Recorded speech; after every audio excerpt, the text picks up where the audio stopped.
నిమిషాల్లోనే ఫోన్లోని అద్భుతమైన జ్యోతిష్య పరిష్కారం చూపిస్తారు. నమ్మండి, నమ్మకపోండి, ఇది నిజం. శ్మశానకాళి రుద్ర చౌడీదేవి ఆరాధకులు నంబర్ 1 వశీకరణ స్పెషలిస్ట్ గురూజీ. మనిషి పుట్టుక నుండి చనిపోయే వరకు వచ్చే అన్ని క్లిష్టమైన సమస్యలకు పరిష్కారం ఇక్కడ లభిస్తుంది. విద్య, ఉద్యోగం, వ్యవహారం, స్త్రీ ప్రేమ, పెళ్లి, సంతానం, స్త్రీ పురుష వశీకరణం, భూవశం, భార్యాభర్తల కలహాలు, కోర్టు సమస్యలు, విడాకుల సమస్యలు, చేతబడి, అప్పుల బాధ, ఇంకా మీకు ఎలాంటి సమస్యలు ఉన్నా 72 గంటల్లోనే శాశ్వత పరిష్కారం చేయబడును. శ్రీ మహాగణాధిపతయే నమః. ఐం మహాసరస్వత్యే నమః. శ్రీ లలితాంబికాదేవియే నమః. రాశిఫలాల కార్యక్రమంలో భాగంగా ఇప్పుడు మనము శని వక్రగతి అనేటువంటిది జూలై 13వ తారీఖు నుండి నవంబర్ 27వ తేదీ వరకు కూడా శని వక్ర దృష్టిలో చూడటం అనేటువంటిది జరుగుతూ వస్తున్నది. అయితే శనైశ్వరుడి యొక్క ప్రభావం ప్రతి వాళ్ళ జాతకములో కూడా చాలా మేజర్ రోల్ తీసుకొని ఉండేటువంటి పరిస్థితి. ఎందుకు? ప్రతి వాడు కూడా ఈ దేహాన్ని కష్టపడితేనే కదా 10 రూపాయలు వస్తుంది, కష్టే ఫలి అనేటువంటి మాట వచ్చింది. కాబట్టి దేహపీడాకారకుడు అయినటువంటి శనైశ్వరుడి యొక్క ప్రభావము ఎలా ఉండబోతున్నది, అలాగే శనైశ్వరుడు స్వక్షేత్రము నుంచి మీనములోకి వచ్చినప్పటి నుంచి కూడా ఎలా ఉంటుంది ఏమిటి అనేటువంటి దాని వలన ఒకటి. తర్వాత మీనము నుండి వక్ర దృష్టి చూడటం అంటే వెనక్కు చూడటం, సవ్య దృష్టి అనేటువంటిది ఉంటేనే ఎలా ఉంటుంది అనేది అందరికీ తెలిసినటువంటిది. అయితే వక్ర దృష్టి అనేటువంటిది మామూలుగా మనము పాండిత్యముతో అందరికీ అర్థం కాని విషయముతో చెబితే లాభము లేదు. మీరే ఆలోచన చేయండి. ఒక్కోసారి ఒక మనిషి ఎందుకో ఒక రకమైనటువంటి చూపు చూశాడండి, విచిత్రమైనటువంటి రూపు, చాలా వక్రముగా చూశాడు అతను, ఆ దృష్టిలో ఏదో ఒక ఇది గోచరించింది అని మనం అనుకుంటూ ఉంటాం. అటువంటి వక్ర దృష్టి అనేటువంటిది ఎప్పుడైతే వెనకకు ఒక్కసారి నడవడమని, వెనక్కు చూడటమని, భూమికి చాలా దగ్గరగా వస్తూ ఉండేటువంటి దాని వలన అని ఇలాంటివి ఏవో చెబుతాం ఎన్నో రకాలుగా.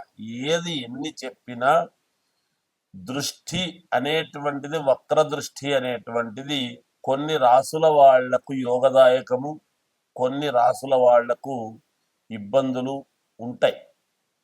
సహజం, సర్వసాధారణం. అయితే ఎవరినో భయపెట్టడానికో ఇబ్బంది పెట్టడానికో చెప్పాలి అని కాదు, ముందుగా తెలియజేస్తే దానికి సంబంధించినటువంటి విషయముగా మనము అడుగు మార్చుకోవటానికి వీలవుతుంది. ఈ రస్తాలో ట్రాఫిక్ ఎక్కువగా ఉంది అని ముందుగా తెలిస్తే సునాయాసముగా వెళ్ళేటువంటి దారి మనం వెతుక్కుంటాము కదా పక్కకు. అది ఎంతో ఈ జాతక విషయములో కూడా అంతే. ఏ లగ్నాల వాళ్లకు, ఏ లగ్నములో పుట్టినటువంటి వాళ్లకు, ఏ రాసుల్లో ఉండేటువంటి వాళ్లకు మేలు జరుగుతుంది అనేటువంటిది ఇప్పుడు నేను తెలియజేస్తాను. అయితే లగ్నములో పుట్టుక అనేటువంటిది చాలా ప్రధానం. నేను ప్రతి వీడియోలో కూడా చెప్తా నేను. ఎందుకంటే మేము చెప్పేది ప్రామాణికముగా ఉండాలి, ఎదటి వాళ్లకు చెప్పింది చెప్పినట్టుగా జరిగేటువంటి విధముగా ఉండాలి. ఇవి రాసుల ప్రకారముగా చెబుతూ ఉన్నటువంటివి. అన్ని రాసుల వాళ్ళు ఒకే లగ్నములో పుట్టి ఉండరు కదా, ఒక్కొక్కరు ఒక్కో లగ్నములో పుట్టుంటారు. ఆ లగ్నమే ప్రాధాన్యత. దాన్ని తీసుకొని మీరు వ్యక్తిగతమైనటువంటి జాతకాలను ఒక్కసారి మీకు కావాల్సినటువంటి వ్యక్తుల దగ్గర మీరు అడిగి తెలుసుకోండి. దానికి ఏదైనా ఇబ్బందులు ఉంటే మార్గం ఏమిటి అనేటువంటిది తెలుసుకొని ఆ మార్గము గుండా ముందుకు వెళితే మీకు విజయము కలుగుతుంది అనేటువంటి విషయముగా తెలియజేస్తూ ఉన్నాను గాక. శని వక్ర దృష్టిలో ఎక్కువ శాతము వక్ర దృష్టి అని అంటే కొన్ని ఇబ్బందులే పెడతాడు ఎవరికైనా. ఎటువంటి వాళ్ళకైనా ఎంత స్వక్షేత్రములో ఉండి చూసేటువంటి స్థానాలు ఏమిటి అనేటువంటిది ఒకటి. ఇప్పుడు వక్ర దృష్టిలో ఉండేటువంటి దాని వలన 3వ స్థానములో ఉండేటువంటి వాళ్లకు, అలాగే 7వ స్థానములో ఉండేటువంటి వాళ్లకు, అలాగే 12వ స్థానము, ఇలా 5, 9 స్థానాలు, ఈ స్థానాల్లో ఉండేటువంటి వాళ్లకు ఎలా ఉంటుంది ఆ వక్ర దృష్టి వలన, మిగతా వాళ్ళకి ఎలా ఉంటుంది అనేటువంటిదే ఇప్పుడు తెలియజేస్తూ, కుంభరాశి వారికి జూలై 13వ తేదీ నుండి నవంబర్ 27 వరకు శని వక్ర దృష్టిలో ఉండేటువంటి దాని వలన కొన్ని యోగవంతమైనటువంటి ఫలితాలు రాబోతూ ఉన్నాయి. కొత్త ఇల్లు కొనుక్కోవడము కానీ, లేదా భూపరమైనటువంటి అనుకూలతలు పెరగటము కానీ, లేదా కేసులు అలాంటివి ఏమైనా ఉంటే వాటి నుంచి ఉపశమనము పొందడము కానీ, చిన్న చిన్న అనారోగ్య పరిస్థితులు అనేటువంటివి ఉండినను వాటి నుంచి బయటపడడం అనేది జరుగుతుంది గాక, మీ మనోనిబ్బరము చేత, మీకున్నటువంటి ఆత్మస్థైర్యము చేత అడుగులు ముందుకు వేస్తారు. ఇంకా సఫలీకృతులై డబ్బు పరముగా రావటం అనేటువంటిది అవలీలగా సమయానికి మీ చేతికి దక్కుతుంది. స్నేహితులలో ఎవరికైనా చిన్న ఇబ్బందులు అనేటువంటివి కలగవచ్చును. మీరు అండగా ఉండి వాటిని సంయమనం చేసేటువంటి పరిస్థితులు గోచరిస్తూ ఉన్నాయి.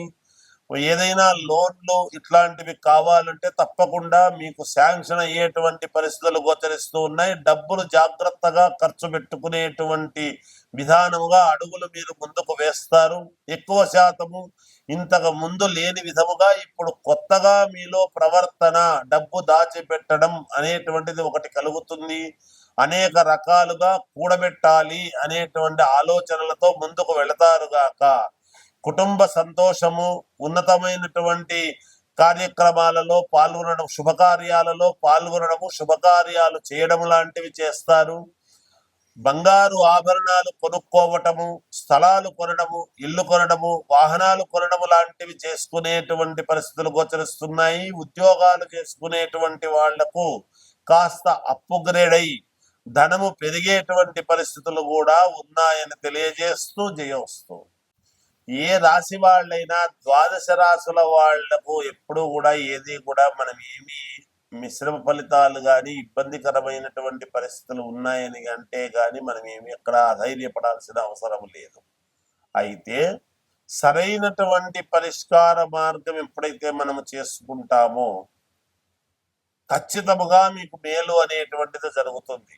శాస్త్రాల్లో ఎప్పుడు కూడా దోషం అనేటువంటిది ఉండదండి. చెప్పేటువంటి శాస్త్రిలో దోషం ఉండవచ్చునేమో, మాలాంటి వాళ్ళల్లో ఎక్కువ చదువుకోక, జ్ఞానం ఎక్కువ లేక ఏదో ఒకటి చెబుదాములే అనేటువంటి భావనతో చెప్పడం అనేటువంటిది కాదు. నేను అందరినీ అనటం లేదు, ఎందుకంటే మహానుభావులు ఎంతో మంది ఎన్నో రకాలుగా చెబుతూ ఉంటారు. అయితే ఒకరొకరిది ఒక్కో రకమైనటువంటి భిన్న వైఖరి ఉంటుంది. అందుకనే మీకు నచ్చిన వాళ్ళ దగ్గర, మీకు అనుకూలమైనటువంటి వాళ్ళ దగ్గర మీరు మీ వ్యక్తిగతమైనటువంటి జాతకాన్ని, ఎప్పుడైతే మనము జాతకాన్ని కరెక్ట్ గా గనక సరి చేసుకుంటామో తప్పకుండా విజయం అనేటువంటిది మన వైపు ఉండి తీరుతుంది గాక. అందుకనే కదా మనం సరైనటువంటి చోట చూపించుకోవాలి.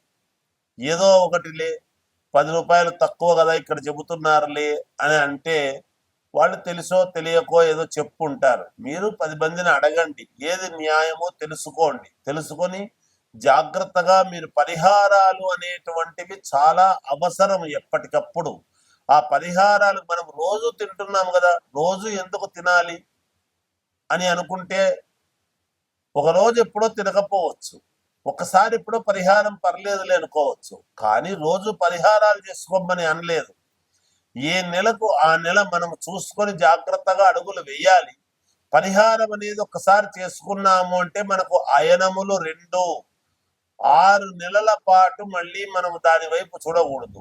మళ్ళీ 6 నెలలకు మనం ఒక నిర్ణయం ఏమిటి అనేది తీసుకోవాలి. అది మనము అన్ని డబ్బుతోనే ముడిపెట్టేటువంటి పరిస్థితులు కూడా ఉండరాదు గాక. చిన్న చిన్న రెమెడీసే ఉంటాయి. మన నడవడికలో, మనము చేసేటువంటి పనులలో, మనము నడిచే మార్గములో ఇలాంటివి ఎన్నో ఉంటాయి. కనుక ఎవరు ఏమీ ఆందోళన చెందవద్దు. అందరూ మీ మీ వ్యక్తిగతమైనటువంటి జాతకాలు మీకు నచ్చినటువంటి వాళ్ళ దగ్గర చూపించుకోండి. సరైనటువంటి మార్గము నిర్ణయాలు తీసుకొని అడుగులు ముందుకు వెయ్యండి. తప్పకుండా విజయం అనేటువంటిది కలుగుతుంది. నేను రాసుల ప్రకారముగానే చెప్పాను గాని లగ్నము వేరే అయి ఉండొచ్చు కదా. ఆ లగ్నానికి ఇవి మంచి జరిగేటువంటి పరిస్థితులు కూడా ఉండవచ్చును. అందుకనే ఫలానా లగ్నములో పుట్టినటువంటి వాళ్లకు అంటే ఆ లగ్నములో మిగతా గ్రహాలు ఎక్కడ ఉంటాయో కూడా చెప్పడం కష్టం. అందుకనే వ్యక్తిగతమైనటువంటి జాతకము చూపించుకోండి అనేటువంటిది పదే పదే తెలియజేస్తూ మీ అందరికీ కూడా మేలు జరగాలి అని కోరుకుంటూ జయోస్తు.